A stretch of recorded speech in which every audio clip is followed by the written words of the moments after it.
the beginning of October and I have nothing on my needles.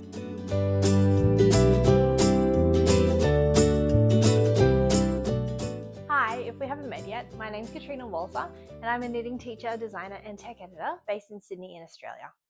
And this is my October vlog. So I am currently whipless. Okay, that's a lie. I have one whip, but we won't talk about that right now. It's a long running one. But yeah, I cast off my pair of socks from my September video a couple of days ago, and now I just have nothing to knit. So I've been trying to think through what I want to make, and I think I'm going to start with some charity knitting. So I'm a part of a Facebook group where we focus on knitting for 2 charities every month, and they're local charities, which is really nice because sometimes that can be hard to find. And this month they're focusing on toys. I think it's for kids who are about to go into foster care. It's called Hearts of Purple, I think. And the other one's called Life's Little Treasures, which is for premature babies. So I'll probably take a stab to start with the toys, because I have a couple of toys I haven't made in a really long time. By long time, I mean like decades, that are old patterns that I still really like. So I want to give them another shot. The first one is called Elephante. It's this little stripy elephant and it's very cute. So I was looking at my yarn the other day and I'm really surprised about how little 10-ply yarn I have left. So I'll talk about this more when I do my stash tour, but this drawer used to be the most full and mostly had 10-ply yarn, and now it's just the emptiest, I think. So anyway, I'm going to make this elephant out of probably these 2 yarns, but I don't know how much of this I actually have and how far it'll go, but I'd like to at least get the head out of it. So I'm going to start with the head, even though that's not where the pattern starts, and we'll go from there.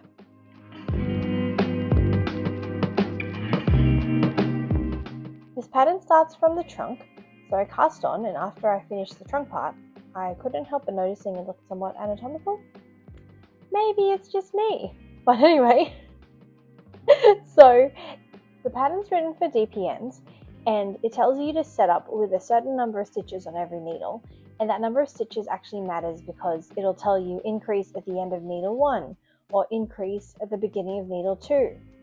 And I was using magic loop, so what I usually do in these situations is I put in stitch markers to show where the different DPNs would begin and end, and that way I could keep following the instructions even though I was using magic loop.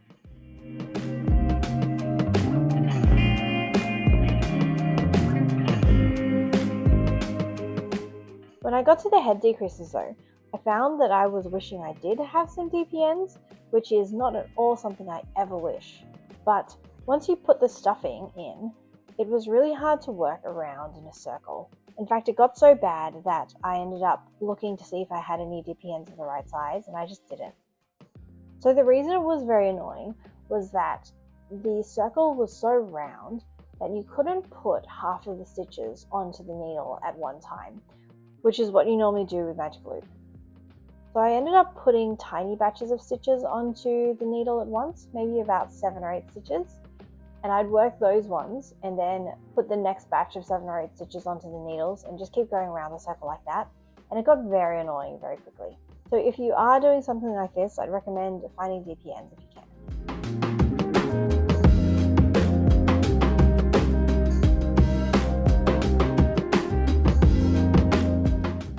So when you knit for charity, you do actually have to get the stuff to them. So I didn't finish my elephant in one night, but this was me posting off the beanies I made for Mission for Seafarers last month. Hi, so I was happily knitting away at all of my little elephant pieces. I've got a body here, and a head, and a whole bowl of legs, and a tail. And then I went to do the ears, and apparently we're suddenly crocheting. That's a thing. I don't know how I did this the first time I made it because I did not crochet in my early 20s. But anyway, so I'm going to go through my set of crochet hooks and try and find a 3.5mm one, and then we're going to make some ears apparently.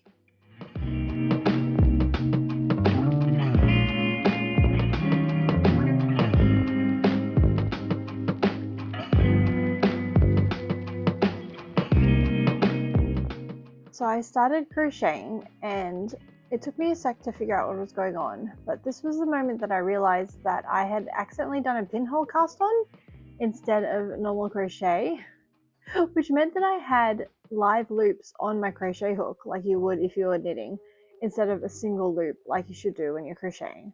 So I started again and actually started crocheting this time instead of knitting by accident.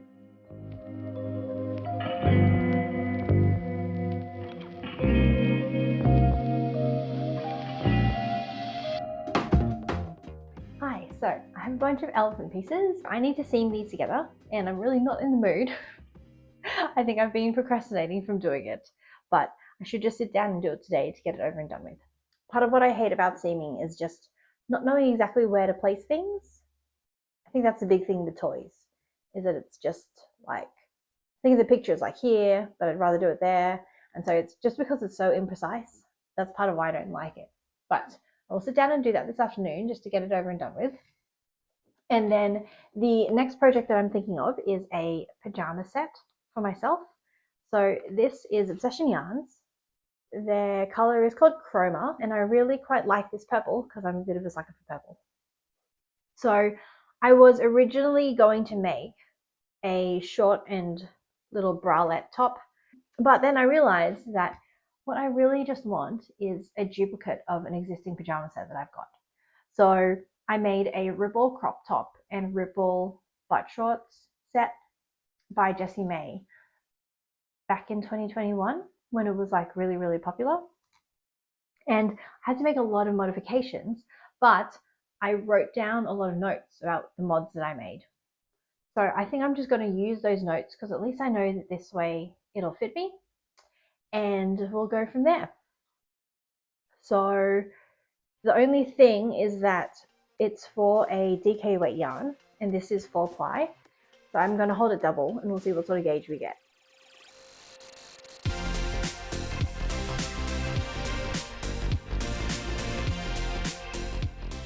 So as someone who doesn't knit a lot of toys, I wasn't sure what the best way of sewing the head to the body was. What I ended up doing was lining the pieces up and finding a row of knitting from both the head and the body that lined up with each other. And then I would alternate running my sewing needle under one stitch of the body and then one stitch of the head and going back and forth across the row like that. And I did that for a couple of rows across the top of the head and the bottom of the head. And I think it worked out okay. But if anyone has a tutorial or a YouTube video that they know of that shows how you should be doing these things, I would love to see it in the comments below, please, because I could do with some help on this front. But it took me most of Beauty and the Beast to finish off my elephant. I'm always happy to watch a Disney Renaissance movie, and my daughter's gotten really into movies recently. So we sat down and watched it in the afternoon while I finished my elephant, and it was a nice, cozy sort of arvo.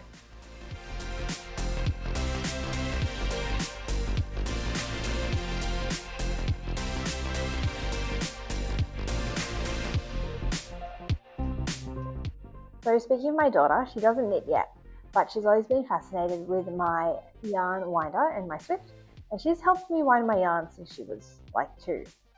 So she wound up this yarn for me so I could get started on my pajama set, and it's just a nice way to get her involved in my hobbies. And once I was done winding the yarn, it meant that I could start swatching for my pajama set. So one of the tricky things with ribbing is that because it's so stretchy, it's hard to know how wide to stretch it out to measure the gauge properly. But the nice thing about having made this before is that I've been wearing this previous version of the crop top for about 3 or 4 years now. So this is as stretched out as it's going to get. So I can just stretch this swatch out and compare it to the piece that I've already got.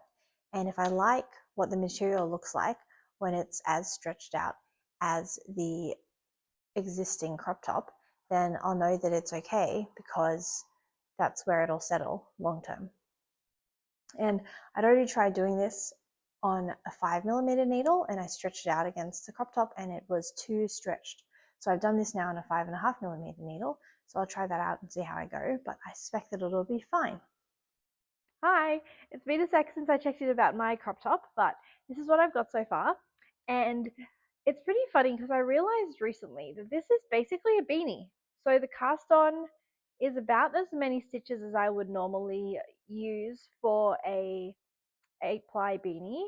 And when you double up 4-ply, it's essentially 8-ply or pretty close. And so I tried it on my head actually just to see what it would be like as a beanie, and it's actually really nice. I sort of want to make a beanie in this stitch pattern now. It's super cozy with the ribbing. But anyway, it's going to be a crop top. So I've got the bottom band down here, and then I've got this middle section here, which actually that's just going to look like a regular section to you. There we go. So in this back part, there's a middle section that's 3x3 rib, and then there's a little top band that is more ribbing. But with the ribbing down here, you knit it on a 4mm needle, and then you switch to a 5.5mm for the middle section. And then on the top band, you don't switch to the 4mm needle because the back is ribbing and the front is just more of the 3x3 rib.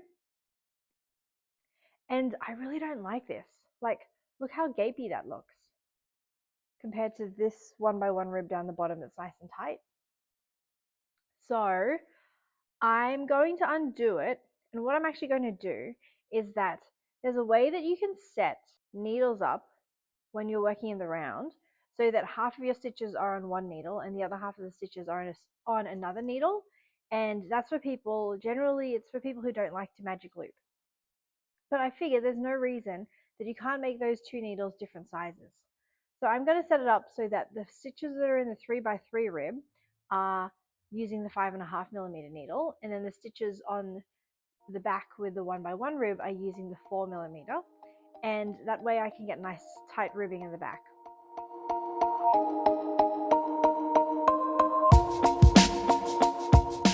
So the setup ended up being pretty easy. I used my 4mm needle like a lifeline and picked up all the stitches under the top ribbing. And then I ran my 5.5mm needle along the front stitches of the same row, and then just frogged back to that point. And I had the needles all set up to do the 2-needle thing that I wanted to try.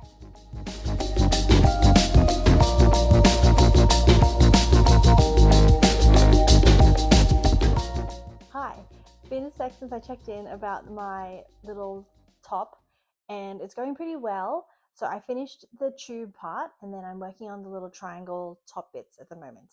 So I made the changes that I had been thinking of doing with the different needles at the front and the back for the different kinds of ribbing, and that worked really well. I also added in some short rows into the back.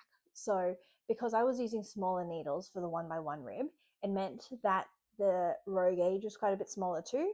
So to make sure that the front and the back parts were the same length, I added in 2 short rows into the back part to compensate for the difference. So now they're the same height, which is good. And then last night, I had a bit of a disastrous night. It wasn't that bad, but I just kept misreading the pattern. So at first, I split for the 2 front triangles incorrectly.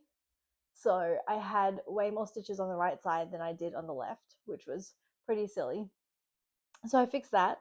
And then I went to make the I-cord strap, and I just completely misread how to make the I-cord strap as well.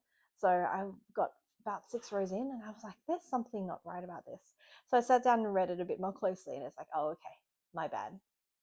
But the I-cord's really cool. She calls it, I think she calls it a double knit I-cord. And yeah, it's just like a pretty fun way of making I-cord because it means you don't have to keep slipping the stitches back and forth off of the needles. You actually knit back and front like regularly. I did end up frogging the strap once because I was initially knitting it on the 5.5mm needle, and then it was too loose. So I actually switched down to the 4.5, to the 4mm needle that I used for the ribbing, and I like this I-cord much better. So hopefully you can see that there. I haven't attached the strap yet, so I've just got it sort of safety pinned together. Mostly because I want to see how it fits once both of the straps are done, because I think that'll change it a little bit. I have knit it so it's a little bit longer than I expect I'll need it. I figured it was better to make it a bit longer and then adjust down if I need to. I am very grateful to my past self for making so many notes about how I knit the initial version of my little top, but I have still had to make some adjustments because the old version I made was knit from 2 strands of 5-ply yarn held together, and this is actually 2 strands of 4-ply yarn held together. So the fabric characteristics are a bit different, but it's still working out okay. I've had to do minimal frogging, so that's good. But we'll see how the shorts go. I'm a little bit nervous about them, but this little top's been fine so far. So I'm just going to finish this off now, I think. Hi, it's about 10 days after I made that last check-in video, and I have stalled out completely on all of my knitting and my crochet for the month. So one of the things I didn't mention in the last check-in is that I was in the middle of making a big long stash tour video, and that's live now. You should be able to see that, so check the link up here if you want to see the video. But it took me such a long time. It was several days of filming and sorting and editing and putting things into my Ravelry stash, and I was just burnt out. I just didn't want to think about anything to do with knitting or videos for a while. But after that was done, I had a tiny little burst of creative energy, and I decided to finish off the crop top, and then I made a start on a teddy bear. So I found this beautiful teddy bear pattern, and it's crochet. So I grabbed a couple of little bits and pieces out of my stash, and I started on the bear. And it took me about 4 hours to get the legs and most of the jumper done. But I discovered 2 things. For one, I don't have a good sense of how much yarn crochet takes up. So crochet takes a lot more yarn than knitting. So I find that I'll pick up a little scrap out of my stash and be like, this looks like plenty to work with. And it's really not. So I've already run out of the contrast colors for the bear, for its little jumper thing. So I'm going to have to frog that back. And the other thing that I learned is that I am having RSI issues again. So I crocheted for about 3 or 4 hours, and crochet is definitely harder on my wrist than knitting is. And it's a pretty common thing for mums with young kids to have issues with their wrists because you end up picking up and putting down this baby all day. And I had similar issues with Amelia, and they flared up again now with Jonathan. So I decided to give it a break and be good. So I just did not touch anything knitting related for at least 3 or 4 days. It was very, very good. And I've been wearing this wrist brace in the nighttime. I got this last time I had problems. And it's a little impractical to wear during the day, but I've been wearing it in the night. And then, sorry, the neighbor's dogs are there. And then also I have these like compression gloves that I use, and I've been trying to be good and wear them during the day just for a bit of extra support. So I managed to hold out on doing anything for 4 or 5 days, and then 2 days ago I sat down and decided to make a swatch for a design, and I was good and I wore my gloves, and it probably took me about 3 hours, and they still hurt afterwards. So I think what I'm going to do is that I will keep trying, because I'm finding that I get really moody when I don't knit. I think it really does help my like emotional regulation to actually knit. So I'm going to try and just be good and limit it to sort of 30 minutes or an hour a day max, and keep doing some stretches. So there are a couple of resources I know of that show you how to do stretches for your wrists and whatever other parts of your body you might need to stretch out for knitting. So I'll put links to those down here. So I'm going to hold off on the teddy bear because crochet actually hurts my wrist way more than knitting. I think that's why I wrecked my wrist in the first place, because I worked on the teddy bear for so long. So I will frog that back to the legs and rethink what colors I'm going to use for the jumper part. But I'll give that a break for now, and I think I'll cast on the shorts for the pajama set.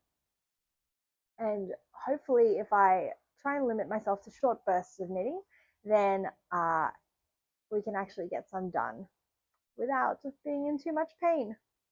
All right, so talk to you soon, hopefully with a knitting update. So in the pattern, It asks you to make a folded over waistband that you can thread a drawstring through, and I'm not really a fan of how that looks on me, so I'm just doing a plain 1x1 waistband for the shorts. So it's basically the same thing as the bottom band for the top, and so I'm using the cast on method that they suggest there, which is something called an old Norwegian cast on. I think it's also called a German twisted cast on. Essentially it's a very stretchy cast on. But it's a cast on I've only ever used for these pajama sets, so I've done it 4 times in my life. So I had to look up a video for how to do it, just so I remembered what I was actually doing. It is a long tail cast on, and I have a technique that I use to avoid running out of yarn when I do my long tails. I made a video about it a little while ago, so I'll post a link to it up here in the corner. But once I've got that all set up, then I was just doing the cast on as it was shown in this video. So I will link to this tutorial down below as well, because I find it really helpful and she steps you through it really well.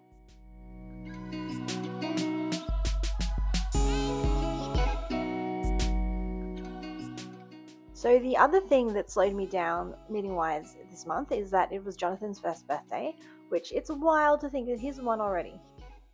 But it took a while to get set up and organized for his party, and we did the decorations the night before. So once I had finished with those, I rewarded myself by actually sitting down and knitting for a while, which, as you can see from how much of the shorts that I have here, I hadn't really gotten much of a chance to do that previous to this.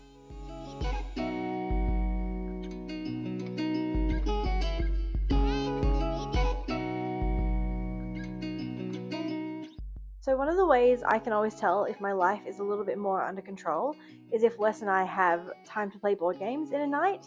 And so a couple of days after the party, which was very, very fun, we had enough time to sit down and play a game. So this is a game called Kanban, which I really enjoy. Also, the turns you take can be quite long, which means I get a lot of knitting time in while Wes is taking his turn. So if any of you are board gamers, please let me know in the comments. I love hearing what sort of games people like to play. And if Instagram stories are anything to go by, I think the overlap between board gamers and knitters is surprisingly high. So let me know what you like playing, because I love finding out that other people share similar hobbies to me outside of knitting.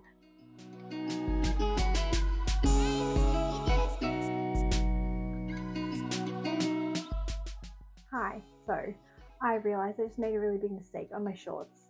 I was meant to be doing certain increases every third row, according to my notes from my previous pair of shorts that I made, and I've been doing them every fourth row, because every third row means that you should do an increase and then 2 straight rows and then another increase. But instead I was like, oh, every third row, that means I need 3 straight rows in between, which is not how it works. I'm 3/4 of the way through the increases. I'll show you quickly what I've done. So if you look at my old shorts, the section that I'm working on right now is this part here, where you're increasing out to form the legs.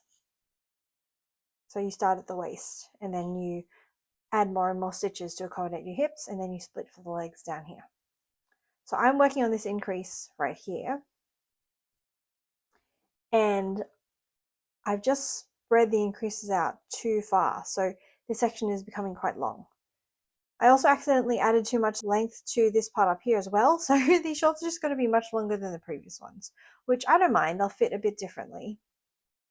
But I was playing pretty heavy yarn chicken with these ones, which is why they're so small, so I don't mind having a pair of shorts that's a bit of a different fit, and I'm pretty sure I'll have enough yarn to keep going, because I still have a whole extra skein up my sleeve. So I tried them on, and I do think it should be okay. The ribbing is so stretchy that it's still fitting over my hips fine. It's just that it's making the shorts very long. So what I'm going to do is, I've already done 3/4 of the increases, so I have 3 more to do out of 12. So I did those every 4th row, so for the rest of them I'm just going to do them every 2nd row, and that'll balance out the length a little bit, and I don't think it'll affect the fit too much. I honestly don't know enough about short construction to know how it'll change things, but we're just going to do that and then keep going, and I think with the stretchiness it should fit okay still anyway. Fingers crossed, I may regret this in the future, but it should be okay for now. So I went out to lunch with a friend who happens to be both a knitter and a chiropractor. So when you've got wrist problems, that's a very handy friend to have. So she gave me some great tips aside from just stretching. The first one is to flip your grip on your pram, so you're pushing underhand sometimes. And I know that's very specific to people who push a pram around a lot, but I know there are a couple of you who are here who have new babies, so I figured I'd share. The next tip was to knit more slowly, which I'm going to struggle with because I'm quite a quick knitter, so we'll have to see how patient I can be. And the other one was to vary your projects, so don't just keep working on the same thing or working on projects that all use the same weight of yarn, so that you can change your wrist movements every so often. So I took this as a sign that I should keep working on my teddy bear. By this point my wrists had been feeling quite a bit better, but I figured I would just work on the bear a little bit at a time and cap it to about half an hour or so of work. So I pulled out a third color from my stash for the jumper, and I'm just sort of winging the stripe pattern to add the third color in. This is also the first time I've ever done crochet color work, and at first I did it really wrong and it looked sort of strange. So I decided to look up a video to actually figure out how I should be doing it properly, and that was very helpful, so I'll put a link to that down below.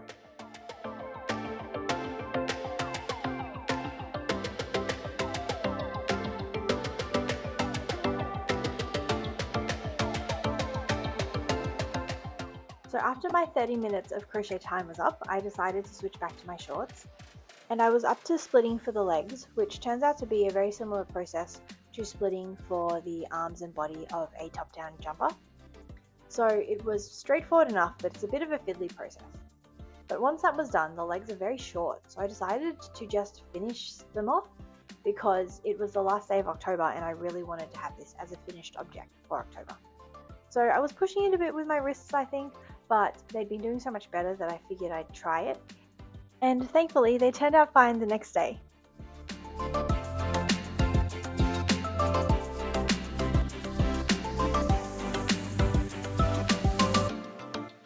Okay, it's officially the start of November, so I figured we'd do a wrap up of all of the stuff that I did in October. So I have 3 finished objects. The first one was Oliphant by Susan B. Anderson, and I am just so happy with how the colors turned out. Everything just lined up perfectly, and his head and his body lined up so that the colors were just like in the right place. And yeah, he's just sort of gorgeous. And it turns out I had exactly the right amount of yarn left over. So this is Knit Picks Chroma worsted in the color Pegasus. I had it left over from a beanie project that I made, and literally this is all that I had left. So turns out it was exactly the right amount. And my mum says it was meant to be because it's a charity project, so I will defer to my mum wisdom and trust her on that. So this is going off to Hearts of Purple, which is a charity that puts together bags for kids who are going into foster care. So I'll mail that off to them once I get my teddy bear done. And the teddy bear is called Teddy Bear in a Pullover by Amelia Ansell, and it's still a whip. So that'll be ongoing for the rest of November. The other 2 FOs I have are the Ripple Bralette DK and the Ripple Butt Shorts by Jessie May Designs. I don't have the bralette on me because I was wearing it and the baby threw up all over it. Because mum life is super glamorous. So it's in the wash. And these were both in Obsession Yarns sock base. And funnily enough, the colorway for this was also called Chroma. So apparently all my yarn wanted to be called Chroma this month. And yes, so those are all my FOs. So for the month, I knit 985 meters, which is a little on the lighter side, but I think it was pretty good given that my wrist was all playing up and not cooperating with me. It's going pretty well now.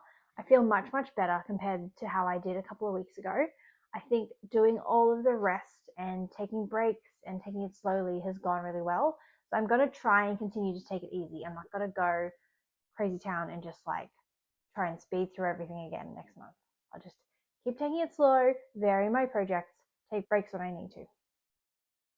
And so my current total for my stash is 30,428 meters left. So we're chipping away slowly, 1,000 meters at a time, it seems like. So we should be okay. We're getting there. So that's a wrap on October. If you like this video, please feel free to hit the like button or shoot me a comment down below and let me know what you've been making in October, because I love to see everybody else's makes as well. And let me know where I can find you on Instagram or here on YouTube or on Ravelry. I just really like seeing people's projects.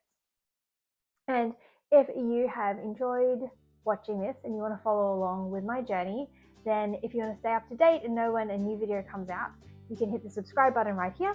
Or if you'd like to catch up on what I've been doing so far on all the previous vlogs and podcast episodes, then there's a playlist of all of them down here. But other than that, I've been Captain Oliphant Cat, and I'll see you next month. Happy knitting!